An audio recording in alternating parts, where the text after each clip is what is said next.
Mga kababayan, naglabas po ng isang napakahalaga at napakatinding mensahe si Pope Leo XIV mula sa Vatican.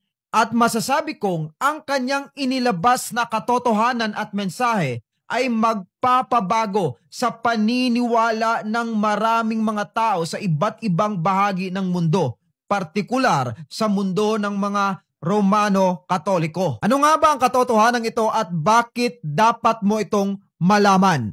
Tara at pag-usapan po ang buong istorya. Pero nitong mga nakaraang araw po, si Pope Leo XIV, ang bagong Santo Papa ng Simbahang Katolika, ay naglabas ng utos mula sa Vatican na nagsasabing hindi dapat tawaging co-redeemer o co-redemptrix si Mama Mary. Ibig sabihin, ayon sa simbahan, si Jesus lamang ang may tungkulin sa pagliligtas sa sangkatauhan mula sa kasalanan at sa impyerno. Ano nga po ba ang ibig sabihin nito?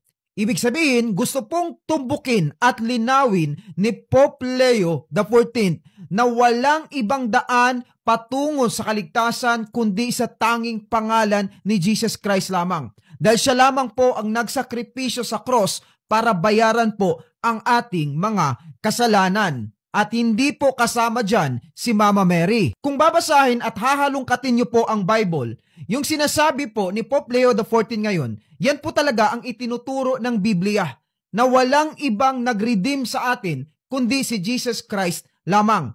Ngayon, bakit nga ba nililinaw ngayon ni Pope Leo XIV na tanging si Jesus Christ lamang po talaga ang nagligtas sa atin? Ano ba ang nangyari? Ano ba ang naging issue? Ayon po sa opisyal na pahayag ng Vatican, totoo na may malaking ginampanan si Mama Mary sa atin. Dahil siya nga po unang-una ang biological mother ni Jesus Christ. At siya po ang nagluwal, nagbuntis ng ating tagapagligtas. Pero hindi po ibig sabihin ito na kasama siya sa nagligtas sa atin. Ang titulo raw na co-redeemer ay nakakalito at maaaring magbigay ng ideya na kapantay ni Jesus si Mama Mary sa pagliligtas. Nataliwas po sa turo ng simbahan at syempre sa turo mismo ng Biblia. Ang katotohanan po niyan, dekada na ang lumipas na hindi po nilinaw ang bagay na ito, na si Jesus Christ at si Mama Mary ay hindi po co-redeemer, hindi sila magkapantay. Matagal na po itong pinagdedebatehan sa loob ng mga leaders ng simbahang Katoliko, ayon po sa The Guardian. Nung nabubuhay pa raw si Pope Francis, tinawag niyang kalokohan ang ideyang ito dahil sabi niya, hindi kailanman inangkin ni Mama Mary ang anumang karangalan na para kay Jesus lamang. Si Pope Benedict XVI rin po ay tutol din noon na tawagin si Mama Mary na co-redeemer ni Jesus Christ. Mayroon pong dalawang major na dahilan kung bakit matapang na inilabas ni Pope Leo XIV ang katotohanan patungkol dito na si Jesus Christ at si Mama Mary ay hindi po co-redeemer. At ito po ang unang dahilan. Parami na raw ng parami ang mga grupo sa social media na nagpapalaganap ng sobrang debosyon kay Mama Mary. Kabilang ang mga di umano'y himala, mga ribultong umiiyak at mga propeta na nagsasabing nakikita nila si Mary. Sabi po ni Cardinal Victor Manuel Fernandez, ang pinuno ng opisina ng doktrina sa Vatican, kailangan ng linawin kung alin ang tamang paraan ng paggalang kay Mama Mary at kung alin ang nagdudulot ng kalituhan. Ito po ay ayon sa ulat ng The Guardian. Idinagdag pa niya na may mga debosyon at paniniwalang lumalabas ngayon na hindi tugma sa turo ng simbahan, lalo na yung kumakalat sa internet. Kaya ang bagong batas na ito or pag-uutos ni Pope Leo XIV ay parang babala at gabay sa mga Katoliko upang manatiling nakasentro ang pananampalataya nila kay Jesus bilang nag-iisang tagapagligtas. Nung nakaraang taon, nagpatupad din ang Vatican ng mas mahigpit mahigpit na patakaran patungkol sa mga di umano'y himala o pagpapakita ni Mama Mary dahil marami raw ang naloloko o gumagamit nito para sa pansariling pakinabang. Minsan na ring binalaan ni Pope Francis noon ang publiko na hindi lahat ng pagpapakita ng Birhen ay totoo at marami sa mga ito ay deception lamang. Again, nililinaw ko po, hindi po ako ang nagsabi nito, kundi si Pope Francis mismo. Well, you can check the source of this vlog. Ayan po, ipa-flash ko sa screen. Ito po ay ayon sa ulat ng The Guardian. Now, pwede nyo pong basahin ito para mas maliwanagan kayo kung hindi pa po kayo naliliwanagan dito sa vlog na ito. Makikita po natin dyan ang paninindigan ng mga naunang Pope kay Pope Leo XIV at yung kanyang paninindigan sa katotohanan na si Jesus Christ at si Mama Mary ay hindi co-redeemer. Again, inuulit ko po, ang unang dahilan kung bakit nililinaw ni Pope Leo XIV ang katotohanan patungkol dito ay dahil sa mga maling debosyon na kumakalat po ngayon sa social media patungkol kay Mama Mary. At eto po ang pangalawang dahilan, dahil po kay Pope John Paul II at sa kanyang naging mensahe noon. To give you the context, si Pope John Paul II po ang isa sa pinakatanyag na papa ng simbahang Katolika. Siya ang papa na naglingkod ng mahigit 2 dekada, 26 years, as in halos 3 dekada na po, sobrang tagal niyang naglingkod at nag-iwan siya ng malalim na mga turo tungkol sa pananampalataya ng mga Katoliko, sa pamilya at sa mahal na Mama Mary. Pero higit sa lahat, pag-usapan natin ngayon ang madalas na pinagtatalunang ideya na itinuro niya, ang pagkakilala kay Maria bilang co-redeemer o co-redemptrix ni Jesus. So originally, ito pong ideya ng co-redeemer or co-redemptrix ni Jesus Christ at ni Mama Mary ay malakas pong ipinangalandakan noon ni Pope John Paul II. Pero meron talagang punto si Pope John Paul II na somehow maaring nagkaroon lamang ng kalituhan along the way, na maaring hindi lamang naintindihan ng mga tao. Uusapan po natin kung bakit madalas niyang banggitin ang ideya na si Maria ay co-redeemer o co-redemptrix ni Jesus Christ. As in, sa kanyang pamumuno in 26 years, 7 beses raw po niya itong binanggit na si Jesus at si Mama Mary ay co-redeemer. Ang salitang co po kasi ay galing sa Latin word na cum, na ang ibig sabihin ay kasama or with. Hindi raw po ibig sabihin nito na equal o kapantay. Marahil sa paglipas po ng panahon ay marami ang nalito sa ideyang ito. Kaya binibigyan pong linaw ngayon ni Pope Leo XIV. Nung binitawan po ni Pope John Paul II ang co-redeemer na salita, hindi po niya intensyon na sabihin sa mundo na tagapagligtas din si Maria. Ang gusto lamang niyang sabihin ay kasama si Maria or mayroon siyang malaking ginampanan sa naging papel ni Jesus Christ sa ating buhay. At narito po ang malalim na paliwanag ng simbahang Katoliko patungkol po dito. Kapag sinabi raw po ng simbahan na si Maria ay co-redeemer, hindi po ibig sabihin nito na si Maria ay tagapagligtas din kapantay ni Jesus. Ang ibig sabihin lamang po nito ay nakiisa si Maria sa gawain ng kaligtasan sa pamamagitan ng kanyang pagsang-ayon sa plano ng Diyos. Ito po talaga ang paliwanag noon ni Pope John Paul II at marami lamang talaga ang nalito along the way. Alalahanin natin raw yung sinabi sa Luke chapter 1 verse 38 nang sabihin ng anghel kay Maria na siya ang magiging ina ng anak ng Diyos. Ang sagot ni Maria, mangyari nawa sa akin ayon sa iyong salita. Sa sagot niyang iyon, pumasok siya sa plano ng Diyos para sa kaligtasan ng sangkatauhan. Kung hindi siya sumang-ayon, hindi matutupad ang pagkatawang tao ni Kristo or maaaring iba ang gagamitin para dito. Kaya tinuring siya ng simbahan bilang kasamang tumulong sa plano ng pagtubos.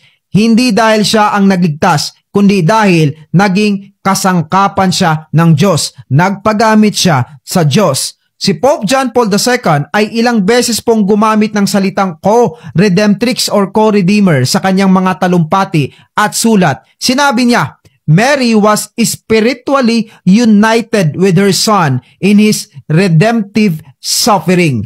Na ang ibig sabihin, si Maria ay espiritual na nakibahagi sa paghihirap ni Jesus sa cross, habang si Kristo ang nag-alay ng sarili upang tubusin ang kasalanan ng mundo. Si Maria naman ay nagdurusa sa ilalim ng cross bilang ina na nakiisa sa sakripisyo ng kanyang anak. Para kay Pope John Paul II po noon, ang pakikibahagi ni Maria ay natatangi at malalim, pero hindi po ito pumapalit sa gawain ni Jesus. Si Jesus pa rin po ang tanging tagapagligtas, gaya po ng sinasabi ng 1 Timothy 2 verse 5, sapagkat iisa ang Diyos at iisa ang tagapamagitan sa Diyos at sa mga tao, ang taong si Kristo Jesus. Alinaw patungkol sa salitang co-redeemer. Una, dahil marami pong kumakalat na maling debosyon sa social media at sa internet patungkol kay Maria. Pangalawa ay dahil gusto niyang bigyan ng linaw ang naging kalituhan ng mga tao patungkol sa naging ideya ng co-redeemer ni Pope John Paul II noong kanyang panunungkulan bilang Pope ng Simbahang Katoliko. So again, inuulit ko po, ang ginawa po ni Pope Leo XIV ay napakaganda. Inilabas lamang talaga niya kung ano ang sinasabing katotohanan sa Biblia. At tayo po bilang mga mananampalatayang Kristiyano, importante din sa atin na malaman natin ang katotohanan at tayo din po mismo saliksikin kung ano ang katotohanan at masasaliksik lamang po natin ang katotohanan sa pamamagitan ng pagbabasa ng ating mga Biblia. Kaya importante po talaga na basahin natin ang ating mga Biblia. Baka mamaya may mga kinalakihan tayong pananampalataya or paniniwala na hindi pala tugma sa sinasabi ng Biblia. Kasi baka po mamaya may mga pinaniniwalaan tayo na kinagisnaan mula sa ating mga ninuno na mali pala at hindi pala ito sinasabi sa Biblia or taliwas sa sinasabi ng Biblia. Or baka mamaya may ginagawa tayong practices or religious sacrifices na hindi naman pala required sa Biblia. At eto lang din po ang katotohanan na alam ko na sinasabi ng Biblia, na sinasabi rin po ni Pope Leo XIV ngayon, na si Jesus Christ lamang po talaga ang daan patungo sa kaligtasan, na siya lamang po talaga ang nagbayad sa ating mga kasalanan, siya lamang po ang ating tagapagligtas at wala nang iba pa, hindi ang ating mga sarili at hindi ang anumang relihiyon, kundi si Jesus Christ lamang. Malino po na sinasabi sa John 3:16 na siya lamang ang bugtong na anak na ibinigay ng Diyos Ama para bayaran po ang ating mga kasalanan. At kung sino man, ano ka man, gaano man kalaki ang iyong kasalanan, gaano ka man kadumi, kapag ikaw ay manampalataya sa Panginoong Hesus, ikaw ay magkakaroon ng buhay na walang hanggan. Yan po ang katotohanan na sinasabi ng Biblia. Ang katotohanan po niyan, lahat po tayo dito sa mundo na nabubuhay ngayon ay mamamatay. At ang malaking katanungan ngayon, saan ka mapupunta kung ikaw ay mamamatay? Dalawa lamang po ang destinasyon na sinasabi ng Biblia na pwede nating puntahan kapag tayo ay namatay na. Una ay ang impyerno na walang hanggang kaparusahan at kapigatian. Pangalawa ay ang langit na walang hanggang kapayapaan, kaligayahan at sarap ng buhay. Pero ang nakakalungkot po, tulad ng sinasabi ko sa mga dating vlog, lahat po tayo deserving talaga mapunta sa impyerno. Bakit? Ang langit po kasi ay perpektong lugar ng Diyos at walang kasalanan doon. Hindi po tayo makakapunta sa langit dahil tayo po ay makasalanan. Deserve tayo na maparusahan sa impyerno, which is lugar ng mga makasalanan. Pero mayroong malaking plot twist. Mayroong malaking pero. May ginawa ang Diyos para tayo ay makapunta sa langit.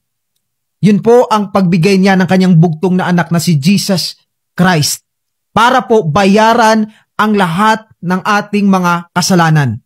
Ngayon, isa lamang po ang tanging papel na pwede nating gampanan.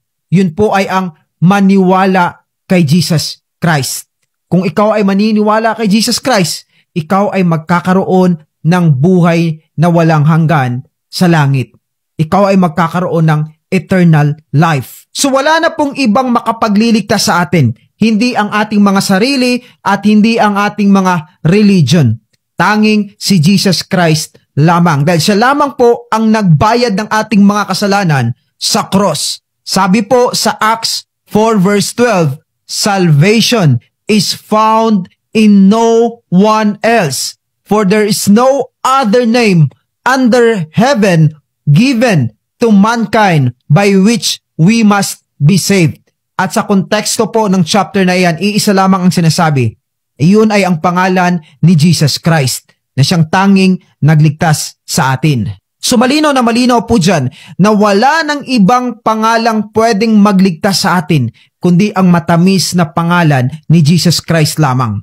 At ito naman po ang sinasabi ng Titus chapter 2 verses 13 to 14. Habang hinihintay natin ang dakilang araw na ating inaasahan, ito ang pagbabalik ng ating dakilang Diyos at tagapagligtas na si Jesucristo. Inihandog niya ang kanyang sarili upang palayain tayo sa lahat ng kasamaan at linisin tayo upang maging bayan niyang masigasig sa paggawa ng mabuti. So malinaw po dyan na sinasabi sa Biblia na si Jesus Christ ay Diyos at tagapagligtas. At malinaw rin po dyan na sinasabi na siya po ang naglinis sa atin sa kasamaan, sa kasalanan. Alam kong alam niyo po ito dahil we are living in a Christian country. Kilala natin ang Panginoon. Alam natin na siya ang tagapagligtas. But not all of us ay siya talaga ang Diyos. Minsan ang Diyos pa natin ay ang ating mga sarili. Minsan Diyos pa natin ay ang ating mga kasalanan. Kasi kapag sinabing Diyos mo talaga si Jesus Christ, susundin mo ang lahat ng kanyang sinasabi. Susunod ka sa kanya, gagawin mo kung ano ang kalooban niya. Kasi kaakibat or parallel po ng pagsasabing I believe in Jesus ay ang pagsasabing I obey Jesus. Kung ikaw ay sumasampalataya sa kanya, ikaw rin ay susunod sa kanya. Mayroon lamang po akong gustong linawin na katotohanan. Magkaibang bagay po yung kilala mo lang si Jesus Christ. Again, uulitin ko, kilala mo lang si Jesus Christ kumpara sa totoong nanampalataya at sumusunod sa kanya. Marami po sa atin kilala si Jesus Christ. Marami po sa atin tinatawag siyang Lord. Pero hindi naman talaga sumusunod sa kalooban niya. At mayroon pong babala ang ating Panginoong Hesus sa mga ganitong klase ng tao. Mayroon siyang babala sa mga tumatawag sa kanya na Lord pero hindi naman ginagawa ang kalooban niya. At matatagpuan po ang sinabi niyang ito sa Matthew 7 verse 21. Si Jesus po mismo ang nagsabi nito, "Not everyone who says to me, Lord, Lord, will enter the kingdom of heaven, but only the one who does the will of my Father who is in heaven." So malinaw po dyan na sinasabi na hindi lahat ng tumatawag sa kanya na Lord, Lord ay makakapasok sa kaharian ng Diyos o makakapunta sa langit. Hindi lahat ng kilala si Jesus Christ ay makakapunta sa langit. Yun lamang totoong sumusunod sa kanya at totoong nanampalataya sa kanya. So kung ikaw po ang klase ng tao na nanampalataya naman sa Panginoong Hesus, naniniwala naman sa Panginoong Hesus, pero alam mong hindi mo ginagawa ang kalooban ng Diyos, ikaw pa rin ay patuloy na namumuhay sa kasalanan, it's time for you to repent. Binibigyan ka ng Diyos ng chance na ayusin ang buhay mo at sumunod sa Kanya. Malinaw po dyan na sinasabi ng Biblia na kahit na ikaw ay naniniwala kay Jesus Christ, tinatawag mo siyang Lord, pero hindi mo ginagawa ang kalooban niya. Hindi mo pa rin matitikman ang buhay na walang hanggan. Hindi mo pa rin matitikman ang kaharian ng Diyos sa langit. I believe na kaya mo narinig ang mensahe na ito ay hindi para i-condemn ka ng Diyos, kundi para paalalahanan ka na to repent sa kasalanan na pinaglalaruan mo ngayon and to go back on the right track na pagsunod sa Panginoon.